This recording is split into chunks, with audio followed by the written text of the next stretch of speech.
Good afternoon. It's my pleasure to introduce Dr. Elizabeth Thompson, a pediatric cardiologist and pediatric critical care medicine specialist at Duke Children's Hospital and Health Center, as well as an assistant professor of pediatrics at Duke University. Dr. Thompson's research focuses on improving outcomes for infants and children with critical illnesses, including those with congenital heart disease, by optimizing the dosing of medications. Please join me in welcoming Dr. Thompson.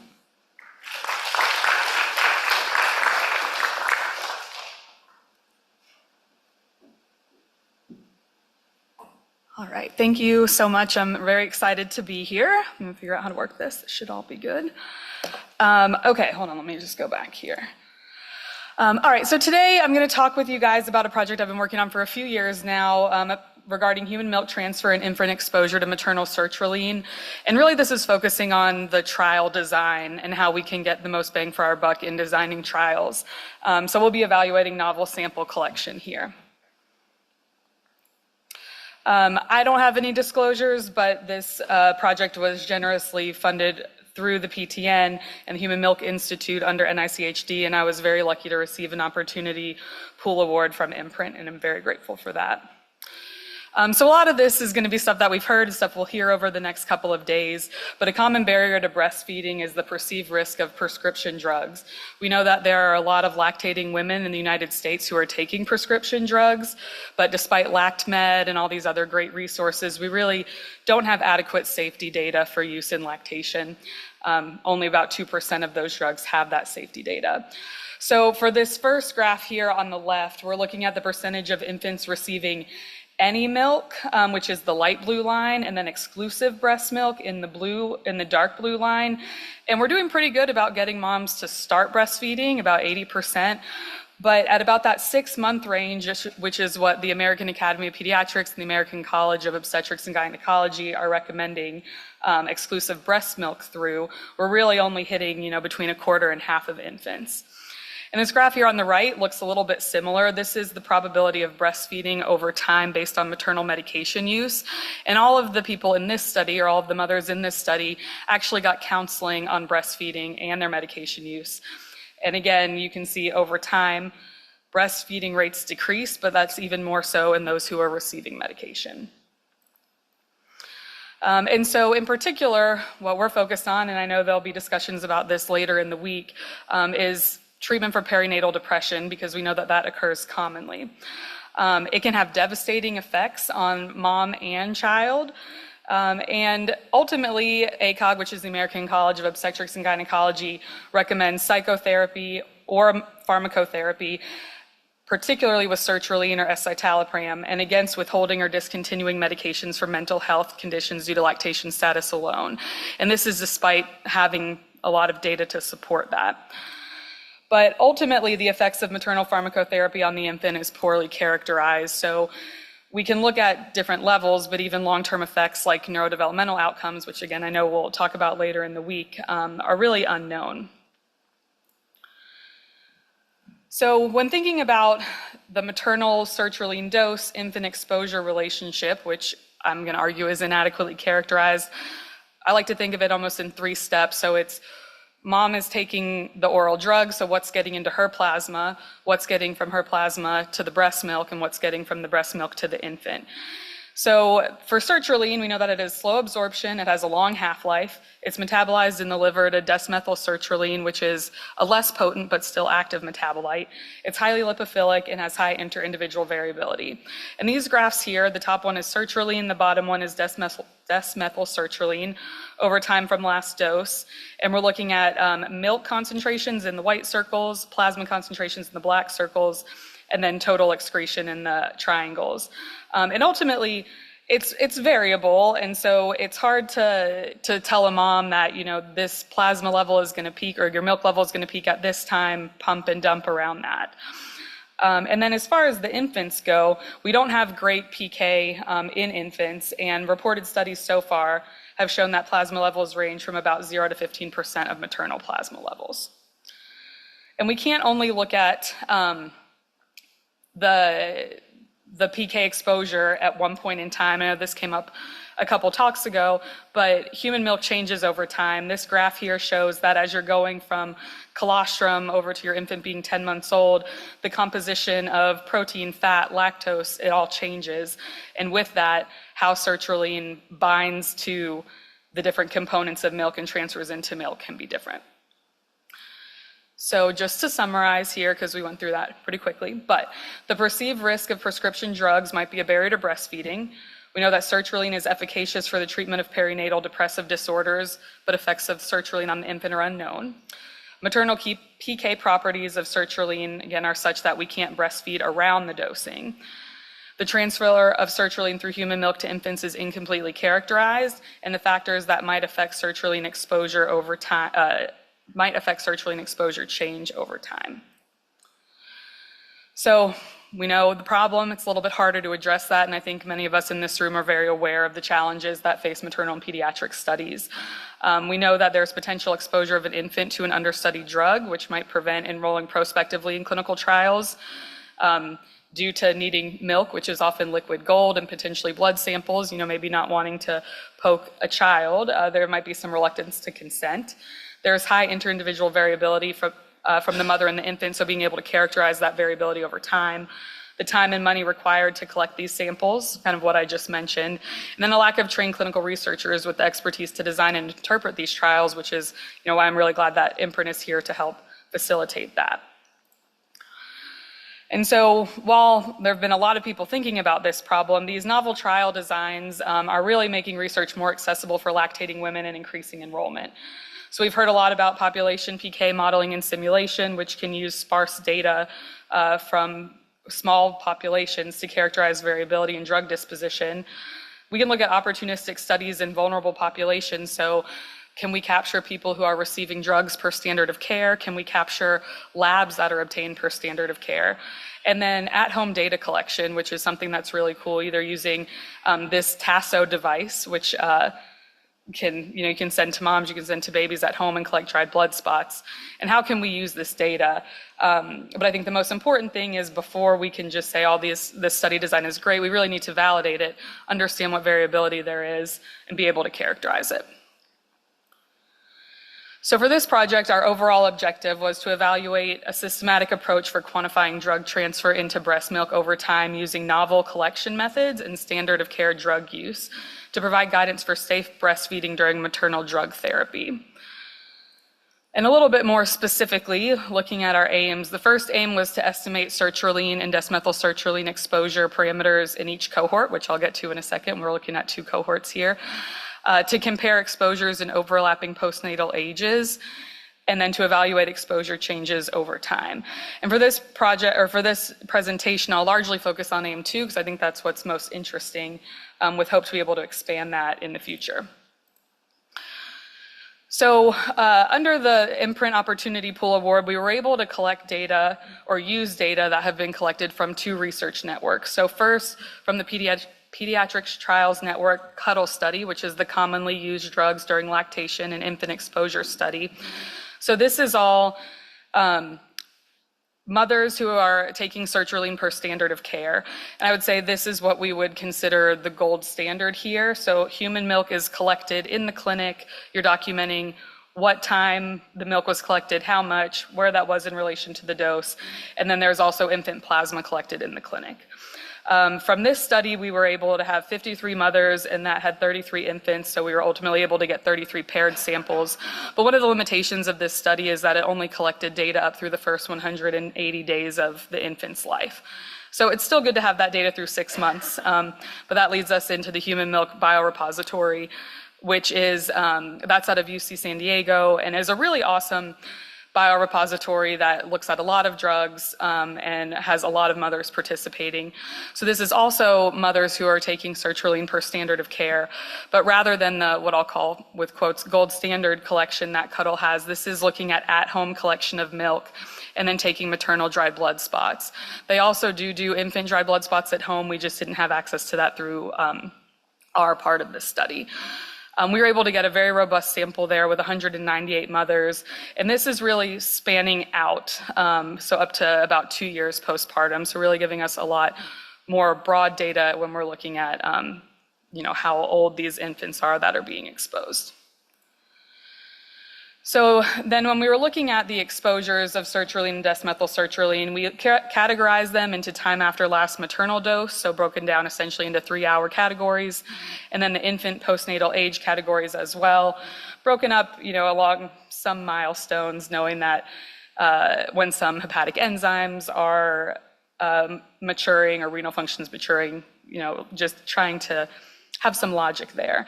And then this was eloquently laid out a couple of presentations ago, but the exposure parameters that we were most interested in and that we calculated were daily infant dose, and for that we assumed a milk volume of 200 mils per kilo per day per FDA guidance, relative infant dose. And to be able to have things be relatively comparable throughout the study or throughout all the participants in the study, we limited that, or we assumed a daily maternal dose of 100 milligrams. And then we also calculated the infant concentration, and with that we pulled clearance data from historical cohorts. So moving on to the results, again, these are preliminary data, hasn't been finalized yet, but I am excited to talk about it. So just looking a little bit at the two cohorts and their demographics. So the CUDDLE study, again, this had 53 moms. The Human Milk Biorepository had 198 moms. And for this, we can see that there's a little bit more racial variability in the Human Milk Biorepository, and whether that's just because moms are more comfortable participating, being able to give milk in their own home, or just what demographic the studies are hitting when they're advertising. So just a little bit different there. And then otherwise, weight, height, BMI, and age were largely comparable. Looking at, again, more of the sample data. So we had a good number of doses per subject that we were looking at. These are reported as medians and ranges.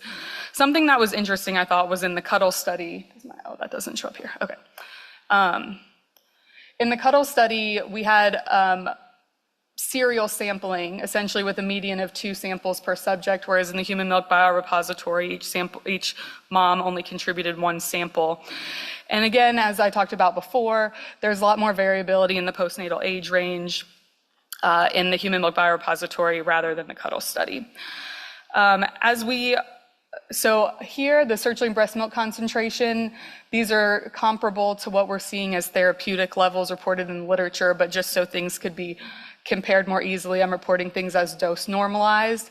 And we can see that there's a little bit of variability, but largely we're seeing that the concentrations that are dose normalized between CUDDLE and the Human Milk Biorepository are similar, which I think ultimately is promising for can we combine these 2 data sets. For the rest of the presentation, I'll focus just on sertraline because getting through desmethylsertraline might be a little bit too much of a time crunch. So as far as AIM-2 goes, we wanted to take the time cohorts that overlap to try to minimize the variability in the postnatal age range.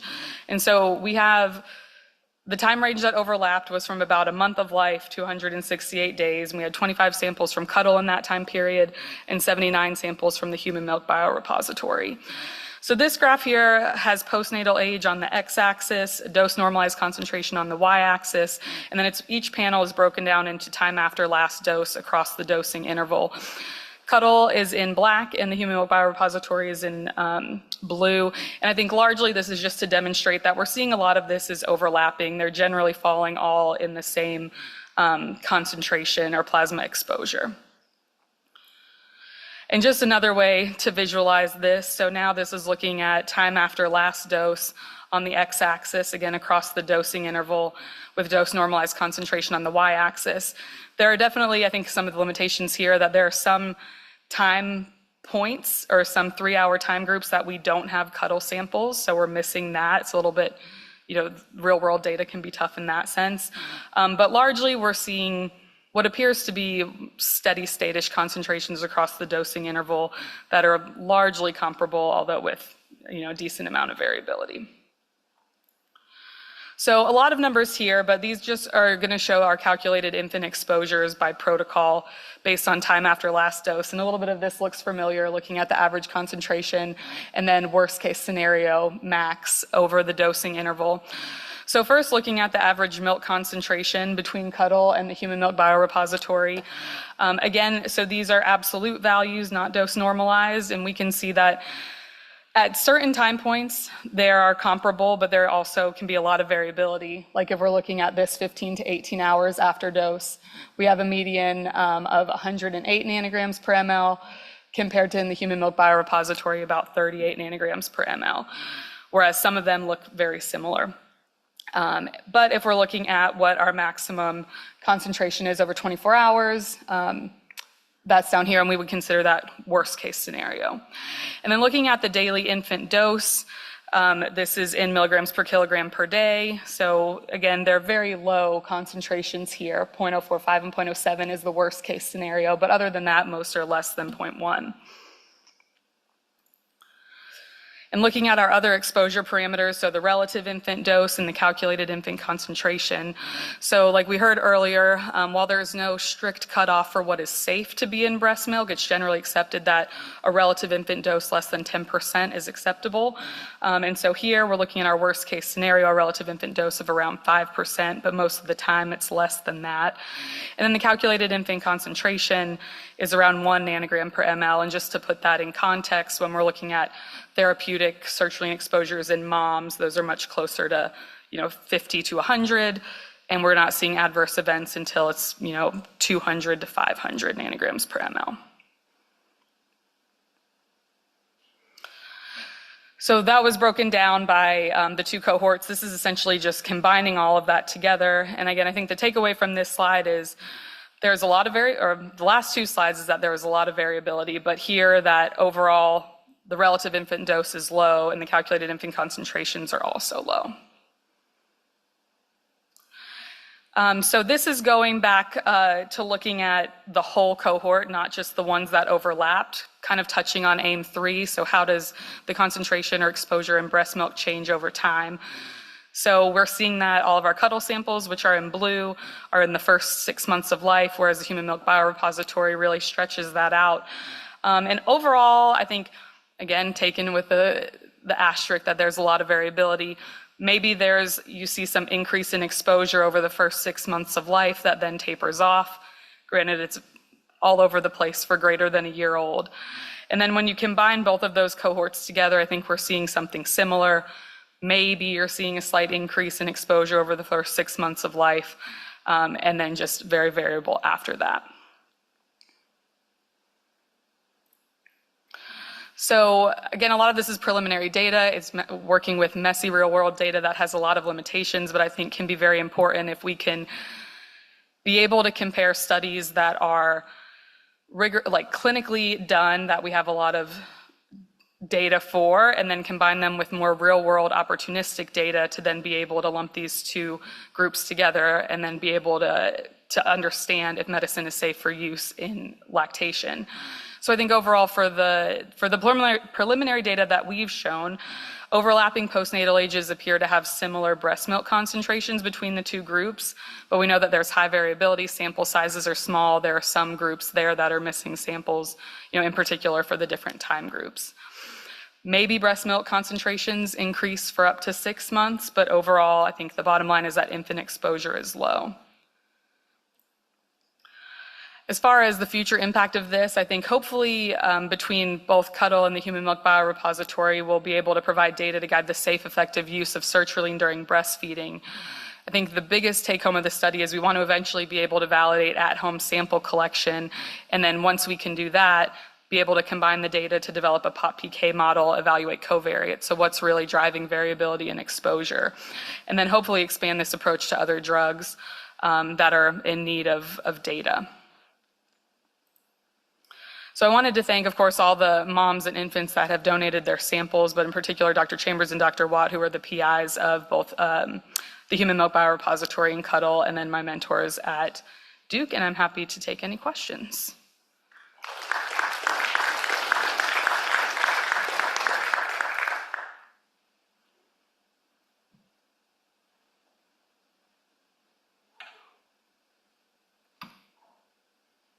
So Tom Callahan again at IU. I was curious because my understanding is that dimethylsertraline is an active component. And I wondered whether or not if you looked at the composite, like is done with fluoxetine, whether or not you would see a different pattern. And since you've looked at that data, I wondered if you could give us a hint as to what you might have seen. Yeah, not to spoil it, but it's essentially follows the same patterns as sertraline. So the desmethylsertraline concentrations are higher, but it follows the same trend. So when sertraline is higher, the desmethylsertraline is higher. I focus on sertraline because it's a more active metabolite, although doing it in a composite way I think would be interesting. Well, that is different from Prozac because there, if norfluoxetine is lower, you'll see higher fluoxetine and vice versa. So it suggests that maybe there's not a different additive pharmacology with it. Oh, interesting. I will have to look into that. Thank you.